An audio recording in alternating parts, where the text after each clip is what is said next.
Assalamu alaikum. Welcome to the compiler construction course in lecture number 5. Today we discuss the lecture number 5 of the compiler construction. In last lecture we discussed the 3-pass compiler in the introductory level and the role of the optimizer and role of the optimization in the 3-pass compiler, and I also discussed some detail of the backend. Today we discuss the new chapter and new topic start, that is the lexical analysis. जहाँ तक बात अभी हमने overview ऐसे समझ लें, अभी तक हमने ओवरऑल ऐसे समझ लें पूरे कोर्स में पढ़ना क्या है उसका हमने इंट्रोडक्शन कवर किया है। अब हम आगे यानी डिटेल से आगे काम शुरू करने लगे हैं। बेसिकली अब हम ऐसे समझ लें 2-pass कंपाइलर के फ्रंट एंड को डीपली पढ़ेंगे। फ्रंट एंड में सबसे पहला जो पार्ट आपको याद होगा स्कैनर का है और दूसरा पार्ट है पार्सर का। तो अब हम इस लेक्चर से आगे फर्दर कई लेक्चर्स तक स्कैनर की बात करेंगे, और स्कैनर को लेक्सर भी कहा जाता है, और लेक्सिकल एनालिसिस बेसिकली स्कैनिंग है, यानी कोड की स्कैनिंग करना। इंट्रोडक्टरी लेवल पे मैं स्कैनर के बारे में थोड़ा सा आपको बता चुका हूँ कि हम इसको सोर्स कोड प्रोवाइड करते हैं और ये हमें टोकन्स बना के आगे पार्सर को सेंड करता है। तो बुनियादी तौर पर यहाँ पे अब हमारा बेसिक काम शुरू हुआ है कि वो टोकन्स डिटेल में हम देखेंगे कैसे बनते हैं, और यहाँ पे इस स्टेज के ऊपर आज के लेक्चर में मैं एक जो एडहॉक स्कैनर है या एडहॉक लेक्सर है वो भी हम बना के देखेंगे कि किस तरीके से वो वर्क करेगा।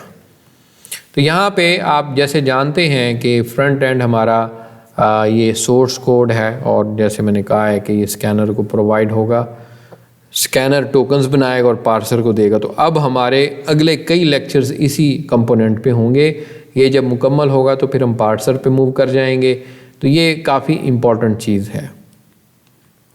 The output of the lexical analysis is the stream of tokens. जैसे मैंने कहा है कि लेक्सिकल एनालिसिस के बाद यानी स्कैनर मुकम्मल अपना काम जब करेगा तो उसके बाद हमें टोकन्स मिलते हैं स्ट्रीम की शक्ल में।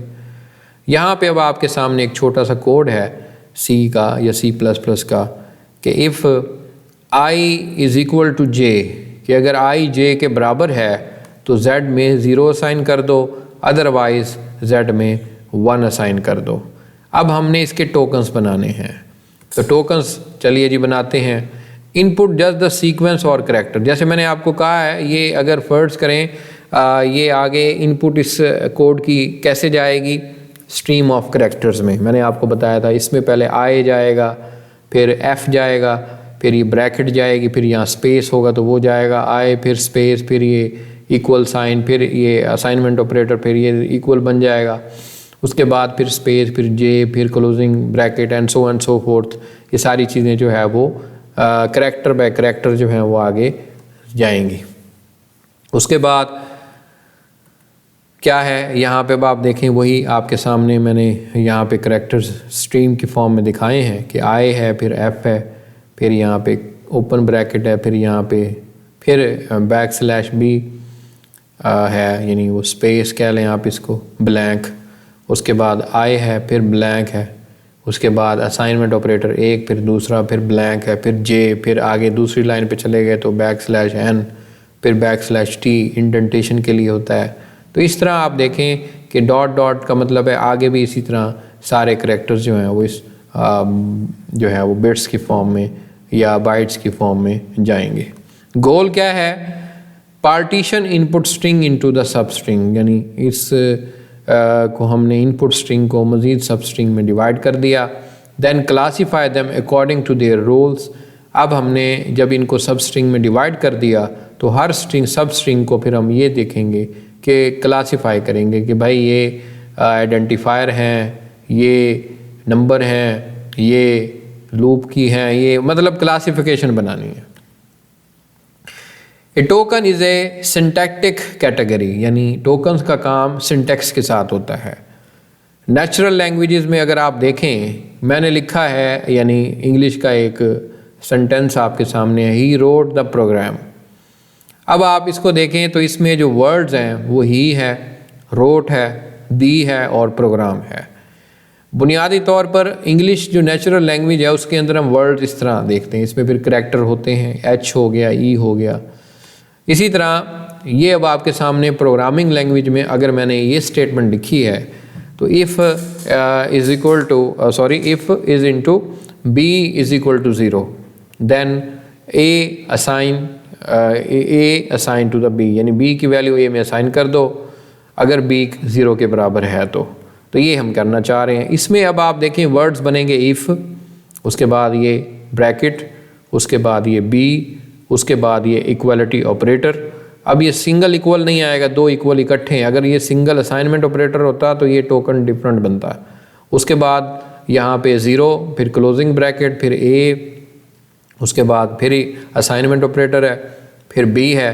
तो इसी तरह आप देखें कि मैंने करैक्टर बाय करैक्टर जो है वो यहाँ कैसे वर्ड निकालें, यानी उस केस में क्योंकि वो इंग्लिश लैंग्वेज थी तो हमने वर्ड्स बनाए थे, लेकिन इस स्टेज के ऊपर एक प्रोग्रामिंग लैंग्वेज का कोड है तो उसके वर्ड इस तरह बनाते हैं।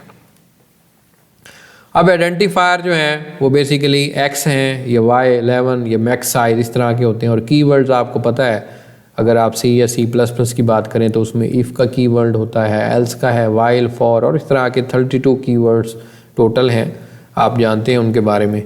इंटीजर्स आपको पता है कि 0 to 1000 -445L इस तरह फ्लोटिंग पॉइंट्स में वैल्यूज़ होती हैं। तो ये बेसिकली 2.0 है, फिर 0.0034 है, फिर ये एक्सपोनेंट नोटेशन है, ये भी फ्लोट्स में आती है। सिंबल्स आ जाते हैं, फिर ये आपके सामने braces, plus, multiply, divide, curly braces और angle brackets, less than, greater than भी इसको कह सकते हैं, और इक्वालिटी ऑपरेटर। स्ट्रिंग्स जो हैं वो डबल कोट्स में आती हैं, जैसे एंटर एक्स आप करते हैं प्रिंट ऑफ के ज़रिए या सी आउट के ज़रिए कि भाई एंटर द प्लान नंबर, तो वो मैसेज जो होता है वो बेसिकली स्ट्रिंग होती है। एरर भी मतलब डबल कोट्स में जो आता है वो भी हमारा होता है। तो ये बेसिकली आप देखें कि हमने अब एक मैंने इंग्लिश की एग्जांपल से कंटिन्यू किया था कि उसमें हम वर्ड्स कैसे बनाते हैं, और यहाँ मैंने फिर आपको एक प्रोग्रामिंग लैंग्वेज की एग्जांपल दे के ये बताया कि उसमें वर्ड्स कैसे बनाते हैं। तो दोनों के अंदर मैं आपको बता चुका हूँ। अब आप आगे हम एडहॉक एक लेक्चर बनाएंगे, यानी एक हम स्कैनर बनाने लगे हैं।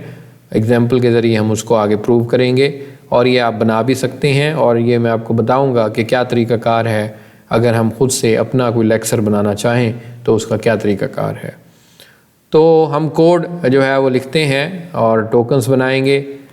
इसमें partition the input string by reading left to right. जैसे मैंने कहा है कि सबसे पहले जो कोड है उसको आप इनपुट स्ट्रिंग यानी स्ट्रीम ऑफ में कन्वर्ट कर लें, स्ट्रीम में, और बेसिकली हम उसको स्कैन जो करेंगे या टेस्ट शुरू करेंगे वो हम लेफ़्ट से स्टार्ट करते हुए राइट की तरफ चलेंगे। And recognise the one token at a time, एक वक्त में एक टोकन रिकग्नाइज करना है। इसमें हमें look ahead required to decide the one token ends the next token begins, यानी ये देखना पड़ता है कि फ़र्ज़ करें मैं अगर पहला करैक्टर लेता हूँ तो वाई है, दूसरा एफ है, उसके बाद स्पेस आ गया, तो मुझे ये डिसाइड करना पड़ेगा ये जो इफ़ आ रहा है ये एक टोकन कब बनेगा। ज़ाहिर है आई को कह के तो मैं तो नहीं कह सकता कि जी ये टोकन है, ये क्या है, तो मुझे एक लेटर आगे देखना पड़ता है। लुक अहेड का मतलब है कुछ आगे मैं देख के ये डिसाइड करूँगा कि जी यहाँ पे एक टोकन ख़त्म हो गया है, अब आगे से नया टोकन शुरू होगा। वरना अगर मैं फ़र्ज़ करो एक एक लेटर उठा के देखता रहूँ तो मुझे ये तो पता ही नहीं चलेगा कि ये कोई टोकन है या आइडेंटिफायर है क्या नहीं है। तो मुझे लुक अहेड वाली बात देखनी पड़ेगी। ये लुक अहेड क्या होता है, आगे देखना, एक करैक्टर या दो करैक्टर आगे देखना, उससे फिर ये अंदाज़ा हो जाएगा कि जी ये जो आपका टोकन है ये शुरू कब हुआ था, ख़त्म कब हुआ, और नेक्स्ट टोकन अब कब शुरू होगा। ये सारी चीज़ इसमें होती है। यहाँ पे बुनियादी तौर पर आप देखें हम एक क्लास बना रहे हैं लेक्चर की, C++ का ये कोड है आप जानते हैं। उसके बाद यहाँ पे हमने एक इनपुट स्ट्रीम S बनाई, उसके बाद हम एक नेक्स्ट का करैक्टर टाइप का वेरिएबल बना रहे हैं जो ये बुनियादी तौर पर लुक अहेड का काम करेगा। उसके बाद लेक्चर का एक फंक्शन है, उसको हम ये इनपुट स्ट्रीम देते हैं और _S। उसके बाद यहाँ पे मैं कह रहा हूँ कि ये बेसिकली इस फंक्शन में हम जो हमारे पास ये इनपुट स्ट्रीम अंडरस्कोर एस में आएगी, हम उसको इस एस में ऐड कर देंगे और नेक्स्ट में हम एस डॉट रीड जो है वो बुनियादी तौर पर लेटर जो होगा वो नेक्स्ट में डाल देंगे। ये हमारा लेक्सर का फंक्शन है। इसके अलावा यहाँ पे आप देखें, जैसे मैंने आपको बताया, ये सारी तो वही कोड है, दोबारा ये एक्सप्लेन हो रहा है आपके सामने। यहाँ पे अब आप देखें, हम एक टोकन्स की क्लास है और उस क्लास का मतलब एक मेथड बना रहे हैं और इसकी रिटर्न टाइप है टोकन। ये हमें एक टोकन देगा और रिटर्न कर देगा, यानी टोकन।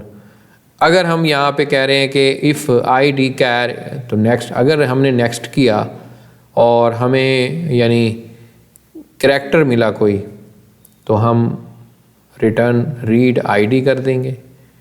अगर हमें नेक्स्ट हमने किया और हमें कोई नंबर मिला तो ये कंडीशन तो हो जाएगी फॉल्स, फिर ये वाली चलेगी। तो वो अगर नंबर है तो ये कंडीशन ट्रू हो जाएगी, रीड नंबर कर देंगे हम। फंक्शन, ये फंक्शन है, अभी हम इनके बारे में देखते हैं। ये फंक्शन कॉल हो रहे हैं बेसिकली। उसके बाद बेसिकली आप ये देखें टोकन, टोकन रिटर्न कर रहे हैं हमें। अगर फर्ज करें कि जी नेक्स्ट में कोई इस तरह की चीज़ आ गई है, यानी डबल कोट्स में या सिंगल कोट में, तो वो स्ट्रिंग है, तो हम यहाँ पे रीड स्ट्रिंग का आ रहे हैं। तो सिंपल सा ये कोड है। उसके बाद यहाँ पे आप देखें कि टोकन यहाँ पे फिर रीड आईडी, ये तो हो गया स्ट्रिंग। तो यहाँ पे अब आप देखें कि लूप लगा रहे हैं, हम कह रहे हैं कि जब तक ये ट्रू है तो क्या होगा आप यहाँ पे नया इनपुट करैक्टर यानी उस पाइप से करैक्टर लेंगे और वो सी में डालेंगे। यहाँ पे अगर फर्ज करें आईडी करैक्टर फॉल्स है तो फिर हम रिटर्न कर देंगे, अदरवाइज़ हम नया टोकन बनाएंगे। यहाँ पे देखें नया टोकन बनाया और न्यू यानी एक टोकन का वेरिएबल, उसको हम टोकन का आईडी देते हैं और आइडेंटिटी आईडी उसका टोकन की टाइप बेसिकली। तो ये पेयर है, वो आपको याद होगा, मैंने आपको शुरू में बताया था, that is the pair that consist of the part of speech and word. तो यहाँ पे वो चीज़ है। उसके बाद हम क्या करते हैं कि आईडी के अंदर वो स्ट्रिंग जो आई है उस करैक्टर को ऐड कर देते हैं, यानी फिर आगे फर्दर यही फिर काम चलेगा। ये लूप लगा हुआ है जब तक ये फॉल्स नहीं होगा। जब ये फॉल्स तभी होगा जब स्ट्रिंग में लेटर्स ख़त्म हो जाएंगे। अब यहाँ पे आप देखें कि आईडी कैर वाला फंक्शन हमने लिखा, उसको देख लें। इसकी रिटर्न टाइप बूलियन है, इसको हम एक करैक्टर टाइप का वेरिएबल दे रहे हैं। हम ये इज़ अल्फ़ा, यानी अगर अल्फ़ा करैक्टर है यानी ये जो लेटर आया है इज़ अल्फ़ा का फंक्शन ये और है।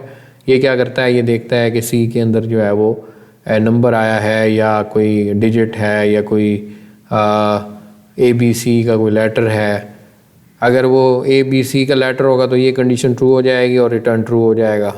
ये ट्रू यहाँ देखें बूलियन की रिटर्न टाइप है। उसके बाद इस डिजिट है, अगर वो डिजिट होगा तो ये ट्रू हो जाएगा, और अगर वो खाली जगह है, ये कोई स्पेस है, तो ये वाली कंडीशन ट्रू हो जाएगी, एंड सो फोर्थ।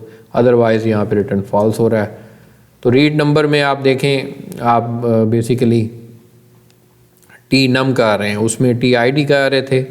अगर कोई मतलब आइडेंटिफायर आया है तो इसमें भी क्योंकि नंबर आ रहा है, तो यहाँ पे अब आप देखें कि नंबर रीड करते हैं। तो उसके बाद हम यहाँ पे कह रहे हैं कि इनपुट डॉट रीड नेक्स्ट। अगर वो इज़ नंबर नहीं है, यानी नंबर नहीं है, तो रिटर्न कर दो। अगर है तो फिर हम इधर आ जाएंगे, न्यू टोकन बनाएंगे और उसको टी नम और नंबर दोनों असाइन करके। अब यहाँ पे आप देखें कि स्ट्रिंग के अंदर जितने लेटर हैं नम के अंदर ऐड कर देते हैं और आगे चलते हैं। इसी तरह अगर आप ये देखें कि do not know the what kind of token we going to read from the seeing the first character. वही बात कि ये काम तो सही कर रहा है, लेकिन हम पहले लेटर को ये देख के ये डिसाइड कैसे करेंगे कि ये टोकन है या ये स्ट्रिंग है या ये कोई आइडेंटिफायर है, ये क्या है, नंबर है। तो पहले लेटर को देख के तो मैं ये डिसाइड नहीं कर सकता। तो वही बात कि लुक ऐड वाली। तो यहाँ पे if the tokens begin with the I is it the identifier I और कीवर्ड इफ़। तो यहाँ पे अगर फर्ज करें कि आई लेटर रीड हुआ है, अब उस बेस पे ये डिसाइड होगा कि क्या ये आई आइडेंटिफायर है या ये इफ़ वाला आई है जो कि कीवर्ड होगा। तो ये कन्फ्यूजन है। तो if the token begins with the assignment operator, यानी इससे तो ये डिसाइड करना कि क्या ये असाइनमेंट ऑपरेटर है या अगर इसके साथ एक और इक्वल आ रहा है तो फिर तो ये असाइनमेंट ऑपरेटर ना हुआ, ये तो इक्वालिटी ऑपरेटर हो जाएगा। तो ये एक प्रॉब्लम इसके अंदर है जो अभी हमने ये कोड देखा है।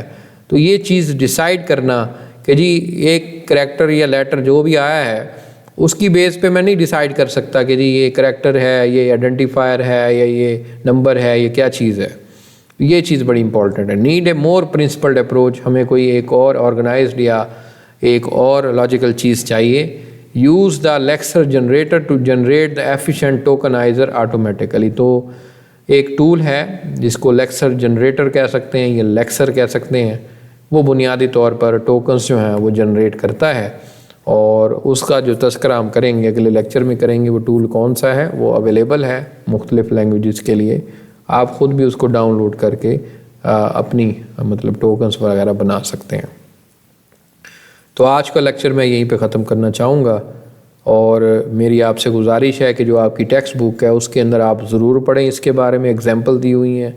आप हमेशा इस लेक्चर के ऊपर ही अपना फोकस रखते हैं, तो आपको मैं ये चीज़ भी पहले कई बार बता चुका हूँ कि किताब भी ज़रूरी होती है। तो किताब में मोर डिटेल है, तो उसमें आपको एग्जाम्पल भी ज़्यादा मिलेंगी, और क्योंकि ये पॉइंट तो आपको समझ आ गया, लेकिन आप अपने तौर पे जब बुक से नहीं पढ़ते, बुक आप सबके पास अवेलेबल है, ऑनलाइन आपको मिल जाएगी। शुरू में बता चुका हूँ कौन सी बुक चाहिए आपको, तो वो इजीली मिल जाएगी। नहीं मिल रही तो मुझे आप ग्रुप में बताएं।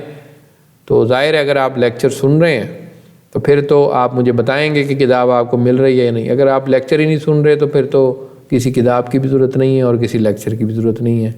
तो इस चीज़ को इंश्योर कर लें। अगले लेक्चर तक के लिए खुदा हाफ़िज़।